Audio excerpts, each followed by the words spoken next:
जो अगला हेडिंग रहेगा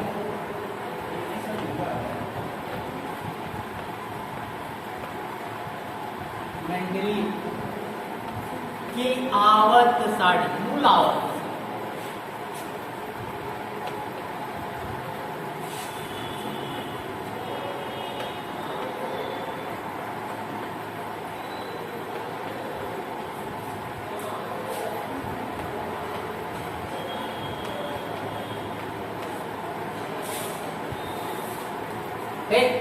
बताएंगे लाभ हो गया था, एडवांटेज।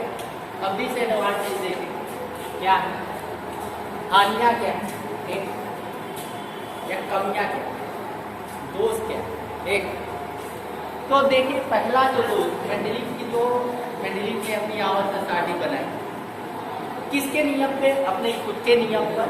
और उसका खुद का नियम ये था कि यदि ज्ञात तत्वों को उसके क्रमवार भार के बढ़ते हुए क्रम में रखा है।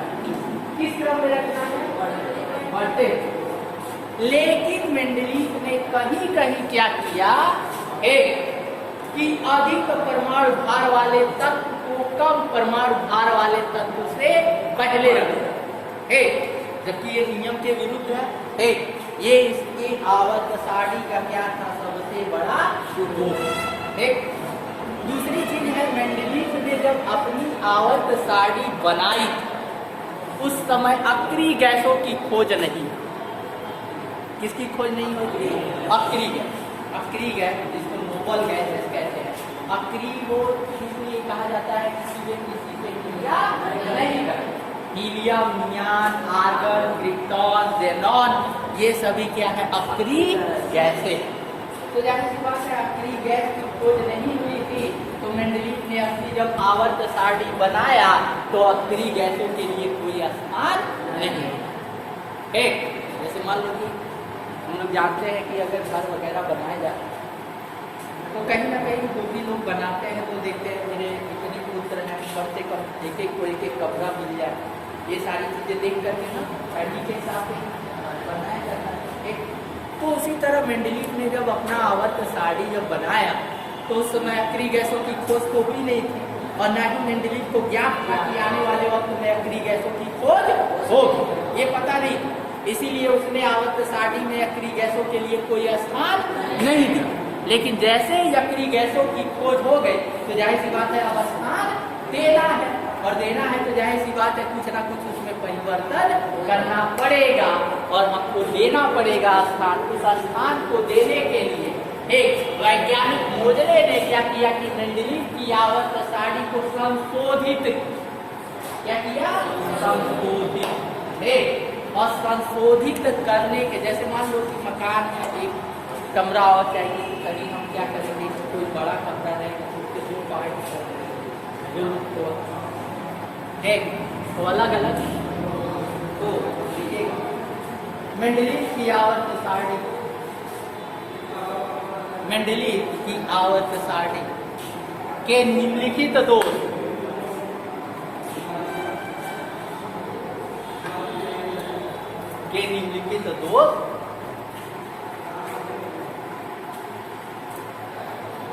पहला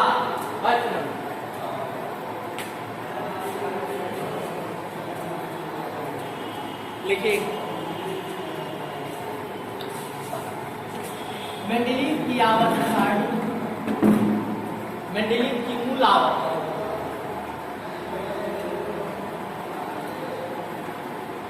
मेंडलीव की मूल आवर्त सारणी में हाइड्रोजन का स्थान निश्चित नहीं है।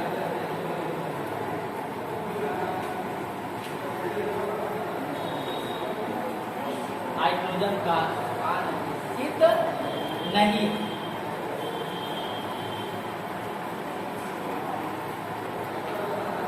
एक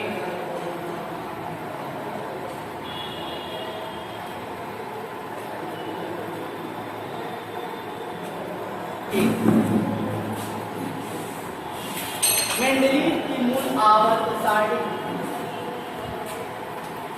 मेंडलीव की मूल आवर्त सारणी में कई जगह रिक्त स्थान है,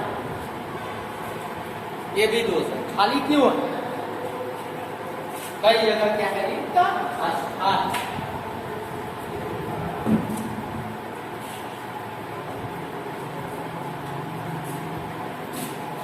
अगला नंबर थर्ड,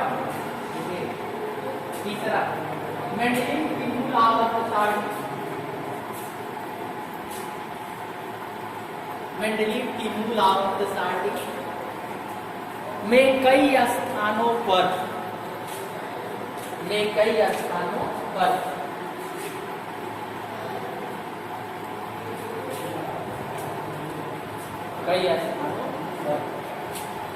अधिक परमाणु भार वाले तत्व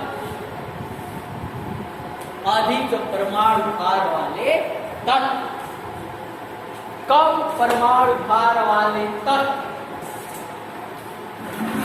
अधिक परमाणु भार वाले तत्व, कम परमाणु भार वाले तत्व से पहले रखे गए,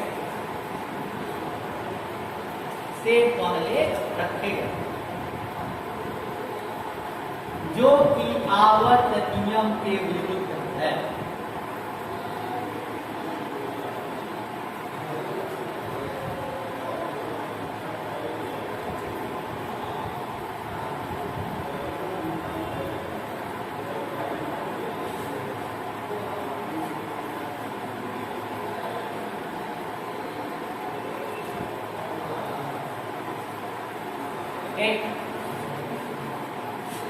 अगला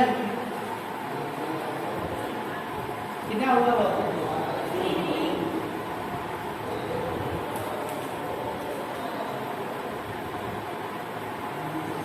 अगला मेंडेलिव की मूल आवर्त सारणी।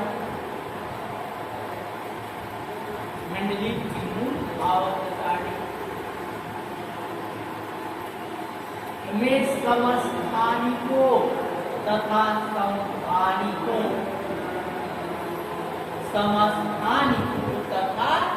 संभारिकों। अब यहाँ बाबू देखो एक चीज समझता, समस्थानिक क्या होते हैं? जिनका परमाणु क्रमांक क्या हो बराबर, लेकिन परमाणु भार क्या हो भिन्न अलग, तो वो क्या होगा समस्थानिक। समस्थानिक इसलिए कहते हैं क्योंकि अगर आवर्त सारणी अगर हम बनाते हैं तो आवर्त सारणी में जो समस्थानिक होते हैं उनका स्थान एक ही होता है, इसीलिए हम लोग क्या कहते हैं समान स्थान वाले या समस्थानिक। दूसरा समभारी अर्थात समान भार, समभारिक हो गया। समस्थानिक का मतलब समान स्थान वाले अर्थात परमाणु क्रमांक क्या होगा समान, एक समस्थानिक। और समभारिक में क्या समान होगा एक। तो ये हो गया। अब अगला लिखिए मेंडेलीव की संशोधित आवर्त सारणी। अगला जो हेडिंग है मेंडेलीव की संशोधित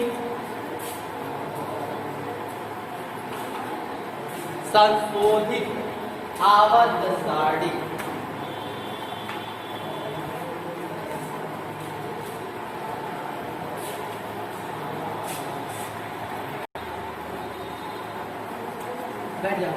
ये मेंडेलीव की मूल आवर्त सारणी। एक से कितने वर 8 कितने वर है 8। एक अब संशोधन कब करेगा मोजले ने क्या किया लास्ट शून्य वर्ग को आधा आपको दिख रहा है ना शून्य लिखा हुआ है। एक वर्ग को जोड़ देंगे और जाहिर सी बात है इधर को जोड़ेंगे नहीं इधर। एक अब उसने क्या किया 8वें वर्ग को छोड़ दिया, इसको डिवाइड नहीं किया, लेकिन 1 से लेकर 7 तक के वर्ग को ए और डिवाइड कर। एक और दोष था कि कहीं कहीं अधिक परमाणु भार वाले तत्व कम परमाणु भार वाले तत्व से पहले जबकि बाद होना चाहिए। तो अब इसको कैसे दूर किया मोजले? जो मेंडेलीव की आवर्त सारणी वो परमाणु भार के बढ़ते हुए क्रम में रख करके बनाई। मोजले ने क्या किया कि कहा कि हम परमाणु भार के बढ़ते हुए क्रम में हम नहीं रखेंगे। किसके बढ़ते हुए क्रम में रखेंगे? परमाणु क्रमांक। और यही परमाणु क्रमांक के अगर बढ़ते हुए क्रम में रखा है, देखिए मेंडलीव का आवर्त नियम क्या है? यदि ज्ञात सभी तत्वों को उसके परमाणु भार के बढ़ते हुए क्रम में रखा जाए तो एक निश्चित समयांतराल बाद समान गुण वाले तत्वों की पुनरावृत्ति। अब आते आधुनिक आवर्त नियम, जिसको किसने दिया? मोजले है, इसको आधुनिक आवर्त नियम। अब उस नियम में क्या है कि यदि ज्ञात सभी तत्वों को उनके परमाणु भार की जगह क्रमांक का दीजिए, बाकी सब हुए छाप, वही क्षेत्र क्रमांक है। हो गया, इतनी सारी चीजें हम लोगों को करना है। देखिए मेंडलीव की मूल आवर्त सारणी, मेंडलीव की मूल आवर्त सारणी के दोषों को दूर करने के दोषों को इतना के दोषों को वैज्ञानिक मोजले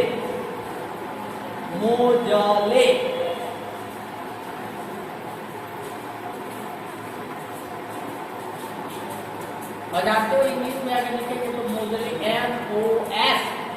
MOS LEY मोजले, और लिखे क्या हो? मोजले। एक प्रोनाउंसिएशन है, बताए अलग अलग तरीके से करते हैं, तो वैज्ञानिक मोजले ने किया। एक वैज्ञानिक मोजले ने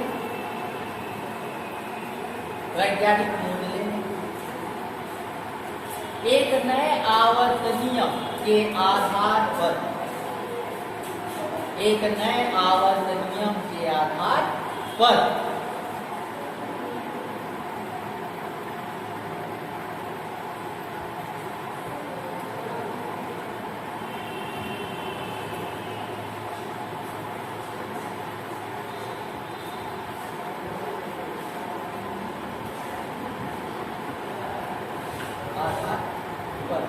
एक आवर्त सारणी का निर्माण किया।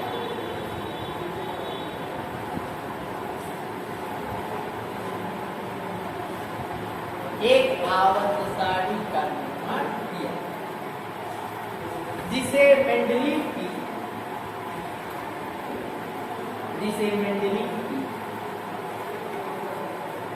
संशोधित आवर्त सारणी कहते हैं।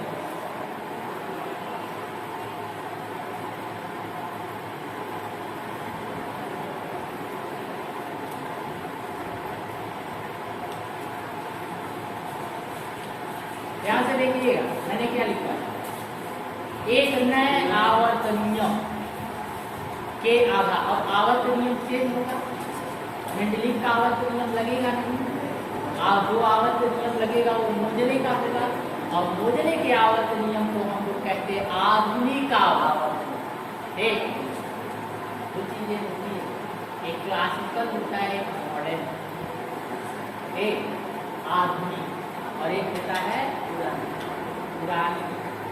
पुरानी को क्लासिकल से, और आधुनिक को होता है गाना, जैसे पुराने गाने वगैरह।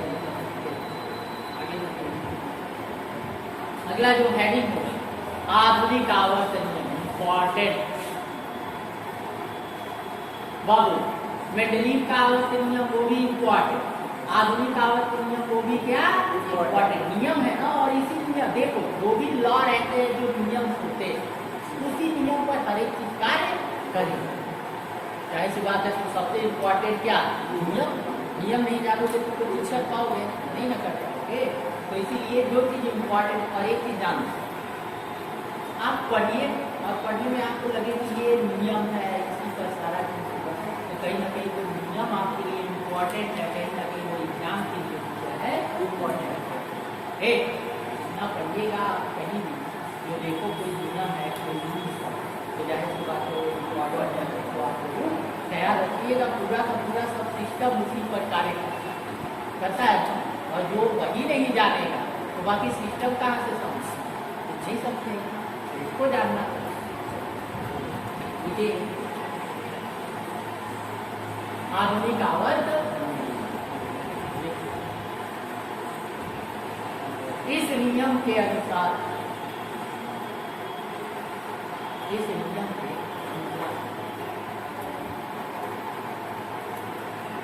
के अनुसार लिखने के बाद क्या है, देखिए, यदि ज्ञात सभी तत्वों को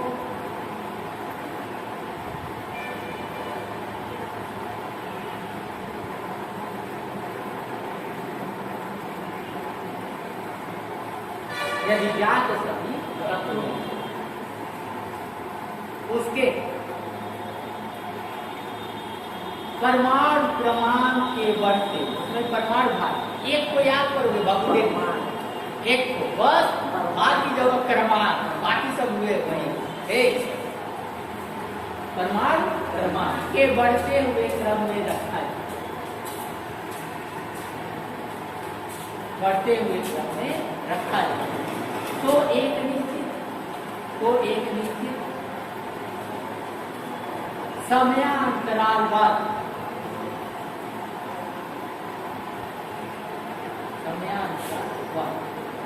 समान गुण वाले तत्व,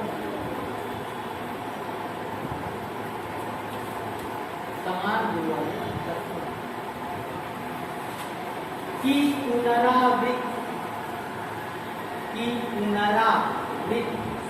होगी, मतलब फिर दोबारा है, रिवाइज होगा।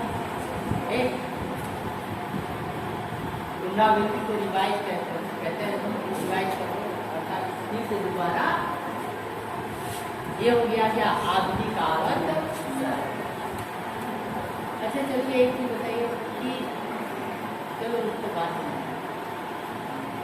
ये रेखा का डिफिनीशन कोई बताए, रेखा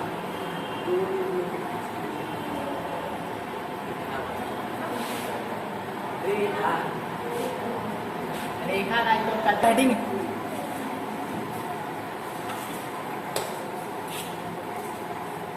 ये हो गया। देखिए मेंडलीव की संशोधित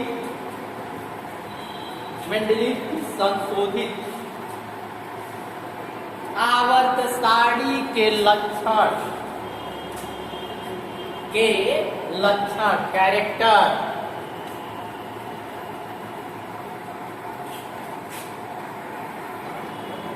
मेंडलीव की संशोधित आवर्त सारणी के निम्नलिखित लक्षण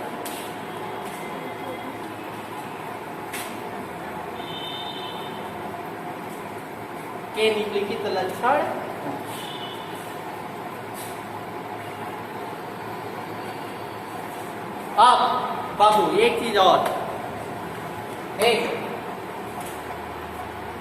बुक वगैरह का एक भी वर्ड हम नहीं लिख पाते, का रीजन ये आप चेक करिए।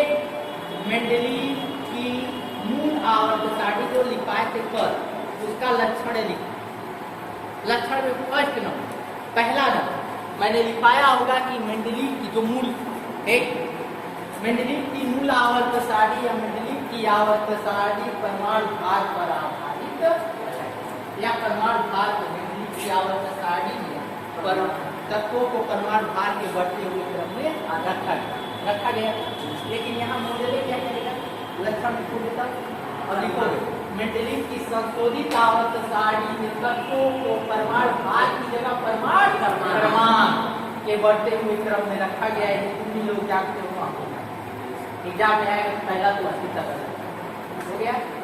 अब सेकेंड में सेकेंड में मैंने लिखवाया होगा कि मेंडलीव की मूल आवर्त सारणी में कुल 8 ऊर्ध्वाधर स्तंभ जिन्हें वर्ग है। अब संशोधित में आइए, अगर आपको संशोधित लिखना है तो कैसे मेंडलीव की संशोधित आवर्त सारणी में 8 की जगह 9 बताए, 9 एक ऊर्ध्वाधर स्तंभ है जिन्हें वर्ग, क्या कहते हैं? वर्ग। और वर्ग हो गया, वर्ग का मतलब क्लास। ठीक, आवर्त का मतलब पीरियड बताए। ठीक, अब देखते हैं हमको अब आगे क्या किया गया। अब मोजले ने एक और चीज किया कि 9 वर्ग 8 का पहले 9 कर दिया। दूसरा उसने किया कि 8वें और 0 वर्ग को छोड़कर बाकी 7 वर्गों को उसने ए और बी क्या होगा? ए और बी क्या होगा?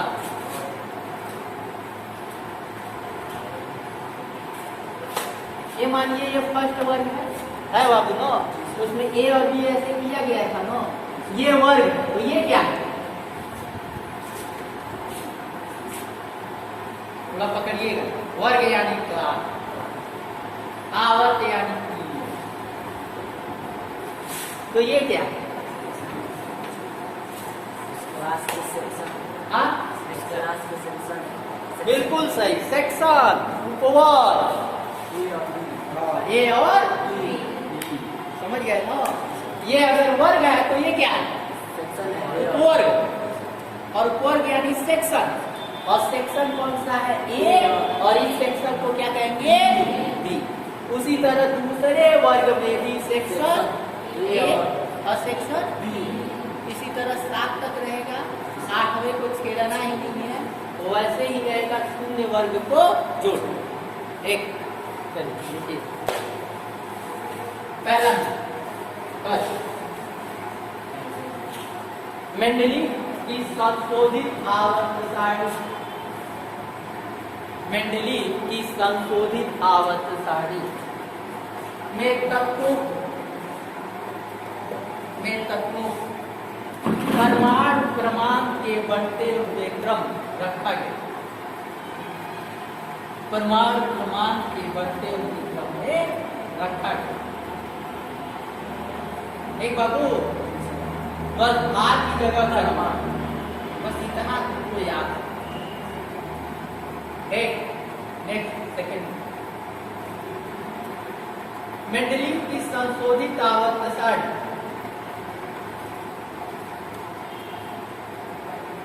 मेंडलीव की संशोधित आवर्त सारणी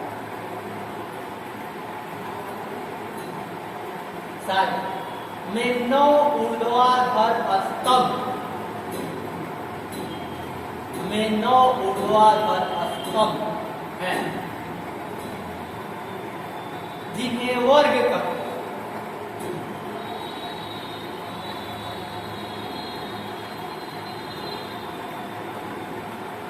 एक जिन्हें क्या कहते हैं? वर्ग। उसी में लिख दीजिएगा 0 तथा 8वें वर्ग को छोड़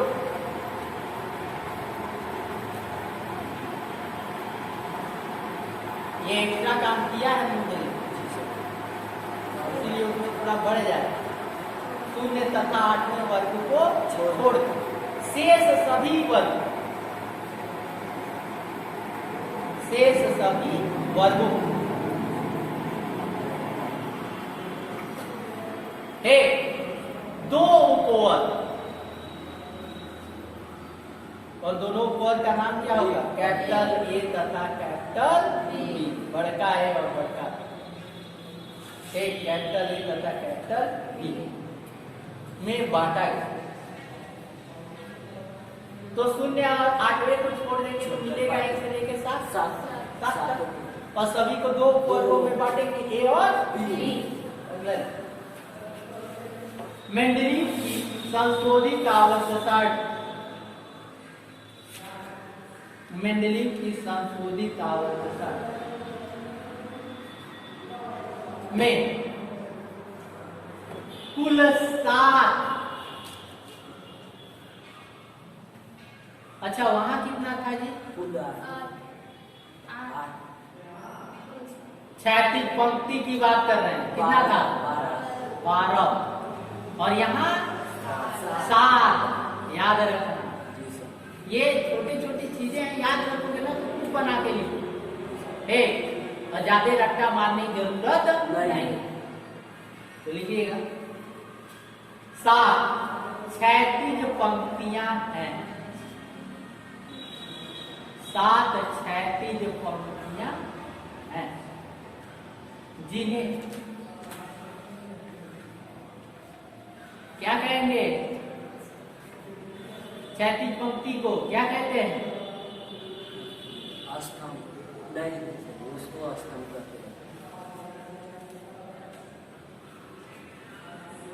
क्षैतिज मतलब भाई वो बड़ा ऊर्ध्वाधर मतलब एक खड़ा और एक बड़ा। ठीक,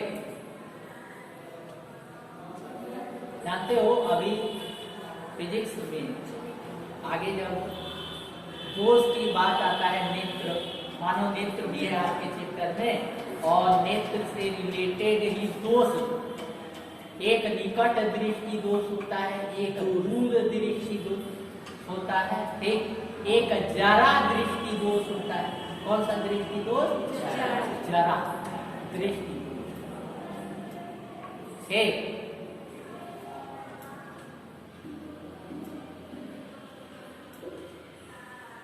एक जरा दृष्टि दोष, एक वरांधता होता है। क्या होता है? वरांधता। और एक होता है जिसको अबिंदुता कहते, क्या कहते हैं? अबिंदुता।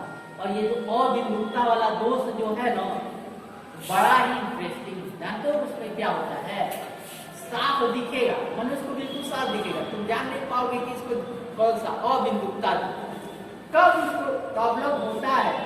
मान लो कि कोई चीज है, जैसे वहां वो टेबल, अब टेबल पर ध्यान से देखिए, अगर ये ऐसे रख दे, ऐसे, और अब दो चीजें हैं, अब वो व्यक्ति जो अभिमुखता से पीड़ित है, ठीक, वहां वो मान लो कि चेयर पर बैठे, और चेयर से इन दोनों चीजों की दूरी क्या है? एक समान, ठीक, तू देखेगा ना, दोनों दिखाई देगा, लेकिन तू कंफ्यूज हो जाएगा कि कौन खड़ा है कौन पड़ा है, अर्थात कौन ऐसे और कौन ऐसे। ठीक, समान दूरी पर अगर एक चीज ऐसे ऊर्ध्वाधर और एक क्षैतिज है तो वो जान नहीं पाएगा कि कौन ऊर्ध्वाधर है कौन क्षैतिज, उसको दिखाई देगा ये भी। अगर अलग अलग देखेगा तो अलग अलग देखेगा तो और ठीक, ऐसे रहेगा, अलग अलग देखेगा तो और, लेकिन जब दोनों को एक साथ देखेगा तो जान ही नहीं पाएगा कि कौन खड़ा है और कौन। ठीक, वो होता है अबिंदुता। ठीक, तो जल्दी जानते हो, करीब करीब अगर बात की है तो बहुत कम लोगों को होता है, 1 से 2%। अब अबिंदुता को दूर करने के लिए कैसा लेंस लगाया जाए? कैसा, कौन सा लेंस लगे? बड़ा विचित्र उसका चश्मा भी है, उसके द्वारा जो चश्मा बनेगा ना वो भी विचित्र ही। जानते हो कैसे रहता है? कांची का रहता है, सब कांची के रहते हैं, चाहे वो उत्तल लेंस हो चाहे अवतल लेंस, दोनों प्रकार के लेंस होते हैं। ठीक, एक उत्तल होता है और एक अवतल। जानते हो उसके लिए जो बनाया जाएगा, जो लेंस बनाएंगे, उस लेंस में क्या करेंगे? इस टाइप का, ऐसे बेलनाकार, इसको क्या कहते हैं? बेलन कहेंगे ना, तो उसके लिए बेलनाकार लेंस। ऐसा लेंस कभी देखे हो किसी को लगाए? नहीं ना, हमने कहा कि बहुत कम लोगों को होता है और ठीक। और इस रोग के होने का सबसे बड़ा कारण क्या है बता रहे? हमारी आंखें जो है, एक दिन बताया था आँख के बारे में, सफाई करने, बस वहीं तक हम छोड़ दें, उसके आगे होता है। ठीक, आंखें जो होती हैं, आंखों में 2 प्रकार की ग्रंथियां होती है, एक होता है अश्रु ग्रंथि, और अश्रु ग्रंथि आंख के इधर होता है। कहाँ होता है ये अश्रु ग्रंथि? कहाँ से कन्या छोड़े? कहीं तो वॉल होगा ना, जगह होगा, वहीं निकलता हो। कहाँ आंसू कहाँ से आता है? कोई एक साइड तो होगा, इधर इधर इधर, हाँ इधर